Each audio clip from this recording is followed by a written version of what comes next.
आइए जानते हैं आज की प्रमुख अंतर्राष्ट्रीय खबरों को। उससे पहले एक नजर आज की हेडलाइंस पे। तीसरा बच्चा पैदा करो और इनाम पाओ, टीडीपी सांसद ने क्यों किया ऐलान। महू में भारत की जीत के बाद भड़की हिंसा, मस्जिद के पास हुई पत्थरबाजी। बिहार में बर्ड फ्लू पर स्वास्थ्य मंत्री मंगल पांडे का बयान, तेजस्वी यादव पर निशाना। कहीं लू तो कहीं भयंकर बारिश और बर्फबारी। अमेरिकी सामान पर आज से 15% टैरिफ वसूलेगा चीन, टैरिफ वॉर से चीन को यूएस से 2.5 गुना ज्यादा नुकसान। ट्रंप से बदला और डॉलर के बदले डॉलर का नारा। कनाडा के नए प्रधानमंत्री के नाम का ऐलान, लिबरल पार्टी ने जस्टिन ट्रूडो की जगह चुना नया नेता।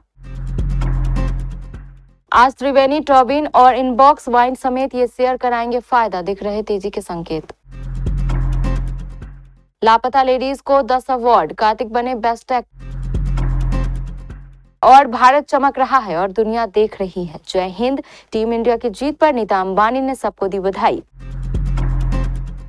सांसद ने यह ऐलान अंतर्राष्ट्रीय महिला दिवस के मौके पर एक कार्यक्रम में की। इस खबर से आंध्र प्रदेश में हलचल मच गई है। मुख्यमंत्री चंद्रबाबू नायडू समेत तेदेपा के कई नेता युवा आबादी घटने पर चिंता जता चुके हैं और इसे बढ़ाने की बात कर रहे हैं। सांसद अप्पल नायडू का यह कदम इसी दिशा में एक प्रयास माना जा रहा है। तेलुगु देशम पार्टी के सांसद कालीसेट्टी अप्पाला नायडू ने महिलाओं को तीसरा बच्चा होने पर गिफ्ट देने का वादा किया है। अगर बच्चा लड़का हुआ तो गाय और लड़की हुई तो 50,000 रुपए दिए जाएंगे। सांसद ने कहा कि यह रकम वह अपने वेतन से देंगे। सांसद ने यह ऐलान किया अंतर्राष्ट्रीय महिला दिवस के मौके पर एक कार्यक्रम में की। इस खबर से आंध्र प्रदेश में हलचल मच गई है। मुख्यमंत्री चंद्रबाबू नायडू समेत तेदेपा के कई नेता युवा आबादी घटने पर चिंता जता चुके हैं और इसे बढ़ाने की बात कर रहे हैं। इंदौर जिले के महू में चैंपियंस ट्रॉफी की जीत का जश्न अचानक हिंसा में बदल गया। दरअसल जीत के बाद कुछ लोग विजय जुलूस निकाल रहे थे, तभी जामा मस्जिद के पास दो पक्षों में विवाद हो गया। इसके बाद पत्थरबाजी हुई और लोगों ने दुकानों व वाहनों में आग लगा दी। स्थिति को संभालने के लिए पुलिस को लाठी चार्ज करना पड़ा, साथ ही आंसू गैस के गोले भी छोड़े गए। इलाके में भारी पुलिस बल तैनात है, जिससे स्थिति नियंत्रण में है। मीडिया रिपोर्ट्स की माने यह घटना रविवार 9 मार्च की रात करीब 10 बजे घटित हुई। चैंपियंस ट्रॉफी में भारत की जीत के बाद कुछ युवा क्रिकेट प्रेमी मोटरसाइकिल से विजय जुलूस निकाल रहे थे। स्थानीय लोगों ने बताया कि जब वे जामा मस्जिद इलाके के पास पहुंचे तो दूसरे पक्ष के एक बड़े समूह ने उन पर पत्थर फेंकना शुरू कर दिया, जिससे अफरा तफरी मच गई और वे अपनी मोटरसाइकिल छोड़कर भागने पर मजबूर हो गए। बताया जा रहा है कि इसके बाद कुछ लोगों ने वाहनों को आग के हवाले कर दिया, जिससे तनाव और बढ़ गया। बिहार के स्वास्थ्य मंत्री मंगल पांडे ने बर्ड फ्लू और आरक्षण पर बयान दिया है। उन्होंने कहा था कि स्वास्थ्य विभाग बर्ड फ्लू पर नजर रखे हुए हैं और बचाव के प्रयास जारी हैं। तेजस्वी यादव के आरक्षण पर धरने को लेकर उन्होंने कहा कि तेजस्वी सिर्फ लोगों को भ्रमित कर रहे हैं। मंत्री ने बताया कि बिहार सरकार वंचित वर्ग के साथ है। स्वास्थ्य मंत्री मंगल पांडे ने बढ़ते बर्ड फ्लू के मामलों पर चिंता व्यक्त की।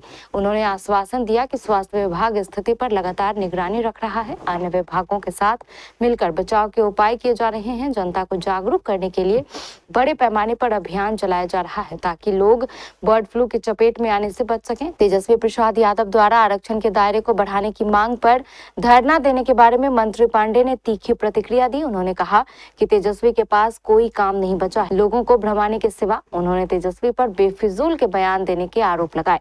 मंगल पांडे ने याद दिलाया कि जातीय गणना के बाद आरक्षण का दायरा बढ़ा था। बिहार सरकार वंचित वर्ग को आरक्षण का लाभ देने के लिए काम कर रही थी, लेकिन न्यायालय ने इस फैसले पर रोक लगा दी है। उन्होंने जोर देकर कहा कि सरकार हमेशा दलित, पिछड़े और वंचित वर्ग के साथ खड़ी रहती है। इराक के ऊपर चक्रवाती परिंचरण के रूप में नया पश्चिमी विक्षोभ निचले से ऊपरी क्षोभ मंडल स्तरों पर देखा जा रहा है। इसके धीरे धीरे पूर्व की ओर बढ़ने और 10 से 12 मार्च के दौरान पश्चिमी हिमालयी क्षेत्र के राज्यों को प्रभावित करने के आसार हैं। इसका असर राज्यों पर पड़ने वाला है। 10 से 15 मार्च को जम्मू कश्मीर, लद्दाख, गिलगित बल्तिस्तान, मुजफ्फराबाद में गरज और बिजली के साथ व्यापक रूप से हल्की या मध्यम बारिश या बर्फबारी होने की संभावना है। इसी अवधि के दौरान हिमाचल प्रदेश में गरज और बिजली के साथ छिटपुट रूप से हल्की या मध्यम बारिश या बर्फबारी और उत्तराखंड में गरज और बिजली के साथ हल्की मध्यम बारिश या बर्फबारी होने की संभावना है। चीन की तरफ से अमेरिकी प्रोडक्ट्स पर लगाया गया टैरिफ आज यानी सोमवार से लागू होगा। चीन ने यह टैरिफ अमेरिका की तरफ से लगाए गए 20% एक्स्ट्रा टैरिफ के जवाब में लगाया गया है। दरअसल अमेरिकी राष्ट्रपति डोनाल्ड ट्रंप ने 1 फरवरी को चीन पर 10% एक्स्ट्रा टैरिफ लगाने का फैसला किया था। एक महीने बाद ट्रंप ने चीन पर लगाए गए 10% टैरिफ को बढ़ाकर 20% कर दिया। इसके बाद चीन ने अमेरिका से आने वाले कोयला, LNG पर 15% और कच्चे तेल, कृषि मशीनरी व बड़े इंजन वाली कारों पर 10% टैरिफ लगाने का ऐलान किया था। चीन को अमेरिका से 2.5 गुना ज्यादा नुकसान होगा। दोनों देशों के बीच एक बार फिर से ट्रंप के पिछले कार्यकाल की तरह टैरिफ वॉर शुरू हो गई है। एक्सपर्ट का अनुमान है कि इस लड़ाई में चीन को अमेरिका से 2.5 गुना ज्यादा नुकसान होगा। अमेरिकी टैरिफ में लगभग 39 लाख करोड़ रुपए के चीनी सामान शामिल हैं, जबकि चीनी टैरिफ में 1.73 लाख करोड़ रुपए के अमेरिकी सामान शामिल हैं। टैरिफ जंग से 2025 में चीन की इकोनॉमी की रफ्तार 4.1% रह सकती है या 2024 की चौथी तिमाही में 5.4% थी। अगले 4 साल में अमेरिकी GDP 4.77 लाख करोड़ रुपए और चीनी इकोनॉमी में 11 लाख करोड़ रुपए की गिरावट हो सकती है। लिबरल पार्टी का नेता चुने जाने के बाद मार्क कार्नी ने डोनाल्ड ट्रंप पर पलटवार करते हुए कहा कि अमेरिका कनाडा नहीं है। कनाडा कभी भी अमेरिका का हिस्सा नहीं बन सकता। अमेरिकी सरकार कनाडा के संसाधन, पानी और जमीन पर कब्जा करना चाहते हैं। अगर वे इसमें कामयाब हो गए तो हमारी जिंदगी तबाह कर देंगे। कनाडा की लिबरल पार्टी ने मार्क कार्नी के तौर पर अपना नया नेता चुन लिया है।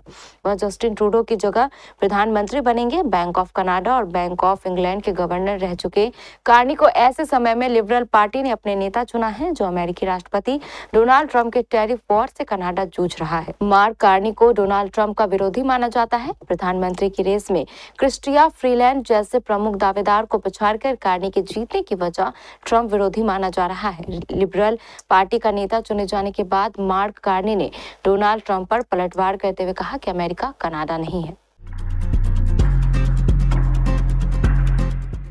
कनाडा में आखिरकार जस्टिन ट्रूडो के प्रधानमंत्री पद से विदाई हो रही है। देश की लिबरल पार्टी ने मार्क कार्नी को अपना नेता चुन लिया है। बता दें कि कुछ समय पहले जस्टिन ट्रूडो ने प्रधानमंत्री पद से इस्तीफा देने का ऐलान किया था। इसके बाद से सत्ताधारी लिबरल पार्टी अपने नए नेता का चुनाव कर रही थी। आखिरकार मार्क कार्नी ने पीएम पद की रेस में बाजी मार ली है और कनाडा के नए प्रधानमंत्री बनने वाले हैं। पीएम पद से अपनी विदाई को लेकर जस्टिन ट्रूडो ने कहा, मैं लिबरल पार्टी के नेता के रूप में उसी आशा और कड़ी मेहनत के साथ विदा ले रहा हूं जैसा कि मैंने शुरू में किया था। इस पार्टी और इस देश के लिए मुझे उम्मीद है उन लाखों कनाडाई लोगों की वजह से जो हर दिन साबित करते हैं कि बेहतर हमेशा संभव है।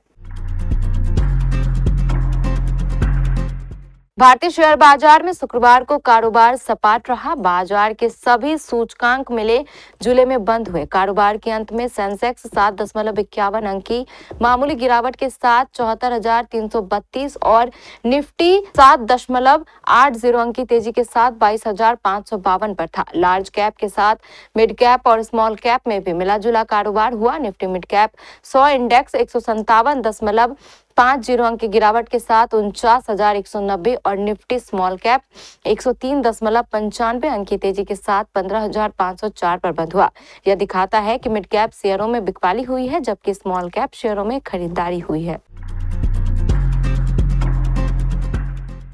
आईफा डिजिटल अवार्ड्स के एक दिन बाद बड़े पर्दे पर रिलीज हुई फिल्मों के लिए आईफा अवार्ड्स दिए गए। 25वें आईफा अवार्ड्स में किरण राव के डायरेक्शन में बनी लापता लेडीज की धूम रही। फिल्म ने अलग अलग कैटेगरी में कुल 10 अवार्ड्स जीते। शो में करण जौहर और कार्तिक आर्यन ने मिलकर होस्टिंग की। इस दौरान दोनों एक दूसरे को रोस्ट करते हुए भी नजर आए। इसके अलावा राज कपूर के जन्म शताब्दी को देखते हुए उन्हें भी ट्रिब्यूट दिया गया। उनके फिल्मों के गानों पर परफॉर्मेंस दी गई। इसके बाद फिल्म अवार्ड्स दिए गए। बेस्ट सपोर्टिंग एक्टर के लिए रवि किशन को बेस्ट एक्टर का आईफा अवार्ड मिला। अवार्ड्स जीतने के बाद उन्होंने अपनी खुशी को बयां करते हुए कहा कि 750 फिल्मों में काम करने के बाद उन्हें पहली बार यह अवार्ड मिला है। कार्तिक को भूल भुलैया 3 के लिए बेस्ट एक्टर का अवार्ड मिला। पिछली बार भी उन्हें भूल भुलैया 2 के बेस्ट एक्टर का अवार्ड मिला था। भारतीय क्रिकेट टीम ने आईसीसी चैंपियंस ट्रॉफी जीतकर एक और नया कारनामा अंजाम दिया। रोहित शर्मा की कप्तानी में यह भारत की लगातार दूसरी आईसीसी ट्रॉफी है। रविवार को खेले गए रोमांचक फाइनल में टीम इंडिया ने न्यूजीलैंड को 4 विकेट से हराकर ट्रॉफी अपने नाम की और देशवासियों को खुशी से झूमने का मौका दिया। रिलायंस फाउंडेशन के संस्थापक अध्यक्ष नीता अंबानी ने रविवार को आईसीसी चैंपियंस ट्रॉफी के फाइनल मैच में न्यूजीलैंड के खिलाफ भारत की जीत की सराहना की। उन्होंने कहा कि नीले कपड़ों में लड़कों ने फिर से देश को दुनिया के सबसे बड़े मंच पर चमकाया है। अपने बधाई संदेश में अंबानी ने कहा, भारत के लिए कितना गर्व और ऐतिहासिक क्षण है। हमारे नीले कपड़ों में लड़कों को आईसीसी चैंपियंस ट्रॉफी 2025 को तीसरी बार उठाने और एक बार फिर से देश को विश्व मंच पर चमकाने के लिए हार्दिक बधाई। यह जीत सिर्फ क्रिकेट से अधिक है, यह एक अरब सपनों की पूर्ति है, एक राष्ट्र का गर्व है। भारत चमक रहा है और दुनिया देख रही है।